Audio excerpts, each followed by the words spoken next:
Hello friends, मैं हूं सुदर्शन प्रकाश और आप देख रहे हैं यूट्यूब चैनल गुरु चकाचक। दोस्तों, बहुत से स्टूडेंट्स का सपना होता है बड़ा होकर डॉक्टर बनना, लेकिन सभी का डॉक्टर बनने का सपना पूरा नहीं हो पाता है। कुछ बन जाते हैं तो कुछ के सपने अधूरे रह जाते हैं। कई बार आर्थिक तंगी की वजह से डॉक्टर नहीं बन पाते हैं, तो कई बार किसी और कारण से ये सपना टूट जाता है। लेकिन कई स्टूडेंट्स ऐसे होते हैं जिनका सपना ही मेडिकल लाइन में जाने का होता है। वो किसी भी कीमत पर मेडिकल की ही पढ़ाई करना चाहते हैं। ऐसे में जो स्टूडेंट्स एमबीबीएस या फिर दूसरे कोर्स नहीं कर पाते हैं, वो पैरामेडिकल कोर्स करके मेडिकल क्षेत्र में एंट्री लेते हैं। तो दोस्तों, आज के इस वीडियो में हम पैरामेडिकल कोर्स के बारे में चर्चा करेंगे और जानेंगे कि पैरामेडिकल कोर्स क्या होता है, इसे कैसे कर सकते हैं। तो अगर आप भी मेडिकल के क्षेत्र में जाना चाहते हैं तो आपके लिए ये वीडियो बहुत इंपॉर्टेंट है, इसलिए इस वीडियो को लास्ट तक देखें। लेकिन उससे पहले अगर आपने अभी तक इस चैनल को सब्सक्राइब नहीं किया है तो प्लीज़ कर लीजिए। साथ ही बेल आइकन पर प्रेस कर लीजिए ताकि नए वीडियो का नोटिफिकेशन तुरंत आपको मिल सके। साथ ही आप टेलीग्राम और इंस्टाग्राम पर हमें फॉलो कर सकते हैं। तो चलिए शुरू करते हैं। दोस्तों, अक्सर आपने देखा होगा कि एक हॉस्पिटल में जितने डॉक्टर नहीं होते हैं उससे ज़्यादा उनके सहायक होते हैं, जिन्हें सहायक चिकित्सक भी कहा जाता है। इनका रोल इतना अहम होता है कि इनके बगैर तो डॉक्टर को भी परेशानी होती है। इसलिए एक हॉस्पिटल में डॉक्टर भले ही 10 हों, लेकिन उसमें पैरामेडिकल स्टाफ काफ़ी ज़्यादा होते हैं। लेकिन दोस्तों, पैरामेडिकल स्टाफ या फिर सहायक डॉक्टर बनना इतना भी आसान नहीं है। लेकिन अगर आप सच में मेडिकल के क्षेत्र में जाना चाहते हैं तो उसके लिए आप पैरामेडिकल का कोर्स कर सकते हैं और मेडिकल के क्षेत्र में नौकरी करने का सपना पूरा कर सकते हैं। दोस्तों, तो चलिए आज के वीडियो की शुरुआत करते हैं, जिसमें हम बात करेंगे कि पैरामेडिकल का कोर्स कैसे करें। लेकिन उससे पहले कुछ टॉपिक्स के बारे में जान लेते हैं, जिसके बारे में आज हम इस वीडियो में चर्चा करने वाले हैं। पैरामेडिकल कोर्स क्या है, पैरामेडिकल कोर्स कौन कर सकता है, कोर्स कितने साल का होता है, पैरामेडिकल में कौन कौन से कोर्स होते हैं, एडमिशन कैसे मिलेगी, पैरामेडिकल करने के फ़ायदे क्या हैं, कोर्स करने के बाद नौकरी कहाँ मिलेगी, सरकारी नौकरी कैसे मिलेगी, प्राइवेट सेक्टर में क्या अपॉर्चुनिटी है, कोर्स के बाद सैलरी कितनी मिलेगी। इतने सारे टॉपिक्स पर इस वीडियो में चर्चा करेंगे। तो चलिए शुरू करते हैं और जानते हैं पैरामेडिकल कोर्स क्या है।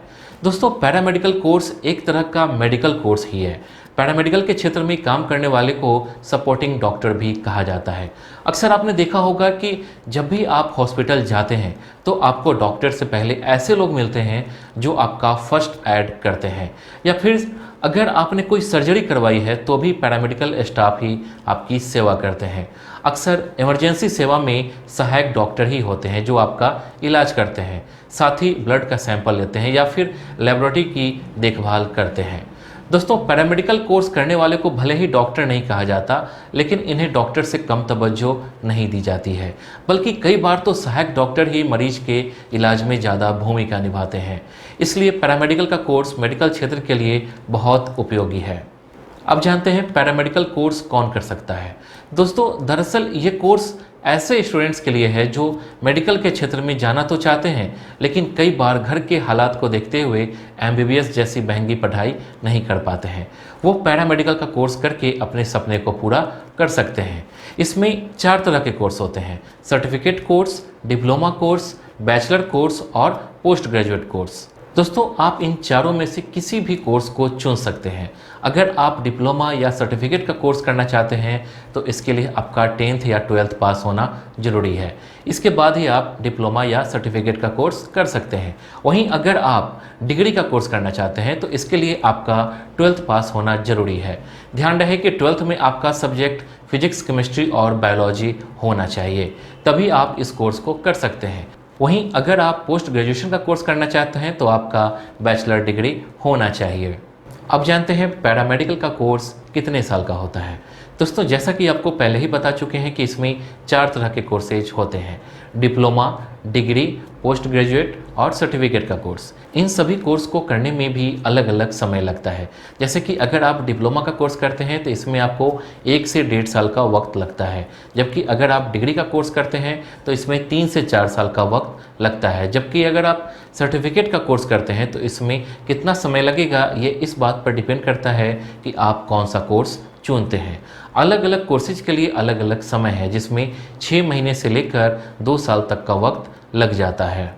अब जानते हैं पैरामेडिकल में कौन कौन से कोर्स होते हैं। दोस्तों आपको हमने अभी बताया कि पैरामेडिकल में 4 तरह के कोर्स होते हैं, certificate course, diploma course, bachelor course और पोस्ट ग्रेजुएट कोर्स। अब इन सभी कोर्सेज को सेपरेट जानते हैं कि सभी में कौन कौन से कोर्स करवाए जाते हैं। सबसे पहले बात करेंगे सर्टिफिकेट कोर्स के बारे में।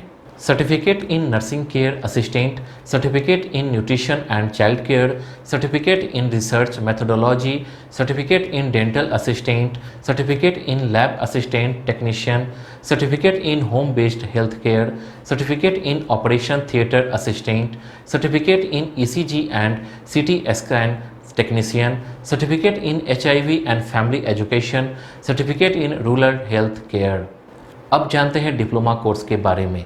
इसमें diploma in operation theatre technology, diploma in medical record technology, diploma in rural health care, diploma in OT technician, diploma in clinical research, diploma in ophthalmology, diploma in dermatology, diploma in medical lab technician ANM, diploma in orthopaedics, diploma in radiology, diploma in community health care, diploma in gynaecology and obstetrics, diploma in child health. अब जानते हैं bachelor degree course के बारे में।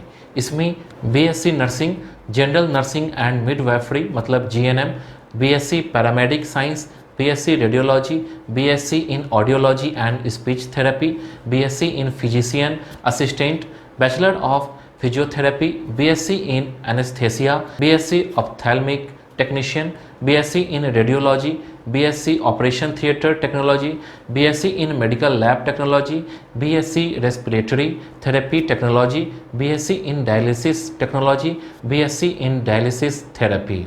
अब post graduate course के बारे में जानते हैं। इसमें master of paramedic science, master of paramedic practitioner, master in physiotherapy, MSc in community health nursing, MSc in medical lab technology, MSc in paediatric nursing, MSc in child health nursing, MSc in psychiatric nursing, MD in pathology, MD in anaesthesia, MD in radio diagnosis.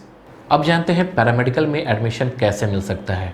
दोस्तों paramedical course में admission लेने के लिए आपको CPNET यानी कि combined paramedical pharmacy and nursing entrance test का exam देना होगा। इसके अलावा आप JIP, MER, NEET P, MHT, CET, NEET UG की एंट्रेंस एग्ज़ाम दे सकते हैं। साथ ही प्राइवेट और गवर्नमेंट कॉलेज में सीधा मेरिट के आधार पर भी एडमिशन ले सकते हैं।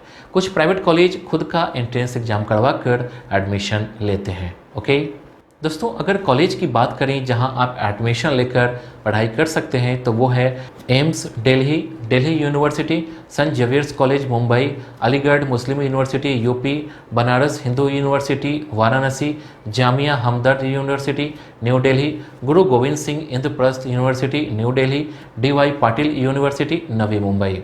अब जानते हैं पैरामेडिकल कोर्स करने के फ़ायदे क्या हैं। दोस्तों पैरामेडिकल कोर्स की सबसे बड़ी बात यह है कि आप बिना MBBS किए ही सहायक डॉक्टर कहलाने लगते हैं।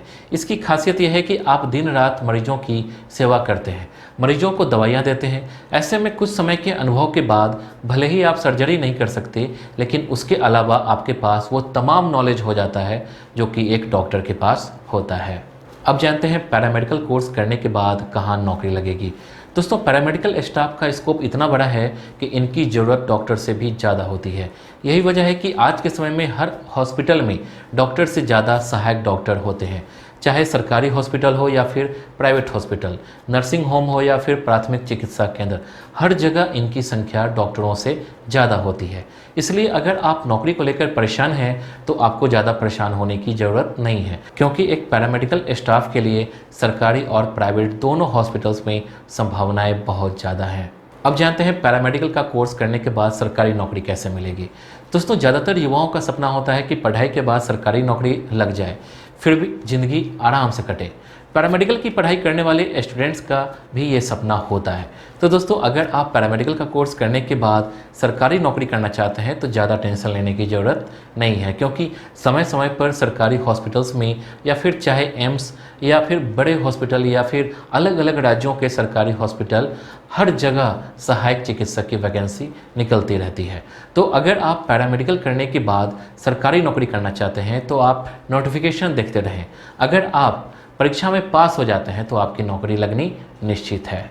अब जानते हैं पैरामेडिकल करने के बाद प्राइवेट सेक्टर में क्या अपॉर्चुनिटी है। दोस्तों, जितने लोग हर साल पैरामेडिकल का कोर्स करते हैं उन सबका सरकारी नौकरी लगना संभव नहीं है। लेकिन क्या आपने सोचा है इसके बावजूद भी हर साल लाखों छात्र क्यों पैरामेडिकल कोर्स करते हैं? दोस्तों, हमारे देश में जितने सरकारी हॉस्पिटल हैं इससे कई गुना ज़्यादा प्राइवेट हॉस्पिटल हैं। छोटे छोटे शहरों में सरकारी हॉस्पिटल हो या ना हो, लेकिन प्राइवेट हॉस्पिटल आपको ज़रूर मिल जाएंगे। वो भी एक या दो नहीं, बल्कि छोटे से छोटे शहर में भी दर्जनों प्राइवेट हॉस्पिटल होते हैं। अगर आपकी सरकारी नौकरी नहीं लगती है तो चिंता छोड़िए, प्राइवेट हॉस्पिटल में नौकरी तो लग ही जाएगी। अब जानते हैं पैरामेडिकल करने के बाद सैलरी कितनी मिलती है। दोस्तों, किसी भी नौकरी में सबसे अहम चीज़ होती है सैलरी, क्योंकि आप में भले ही सेवा की भावना खूब भरी हो, लेकिन अगर सैलरी संतोषजनक नहीं मिला तो आप सर्वाइव नहीं कर पाएंगे। लेकिन पैरामेडिकल कोर्स करने वाले छात्रों के लिए प्राइवेट और सरकारी दोनों अस्पतालों में अलग अलग सैलरी होती है। जैसे अगर आपकी नौकरी सरकारी हॉस्पिटल में लगती है तो आपकी शुरुआती सैलरी 20 से 30 हज़ार के बीच हो सकती है, जबकि प्राइवेट हॉस्पिटल में आपकी सैलरी इससे थोड़ी कम होती है। लेकिन हाँ, जैसे जैसे आपका अनुभव बढ़ता है आपकी सैलरी भी इंक्रीज होती जाती है। दोस्तों, इस वीडियो के लिए बस इतना ही। उम्मीद करता हूँ कि आपको ये वीडियो पसंद आई होगी। आपको नेक्स्ट वीडियो किस टॉपिक पर चाहिए आप हमें कमेंट कर बता सकते हैं। वीडियो को लाइक और चैनल को सब्सक्राइब जरूर कीजिए। Thank you.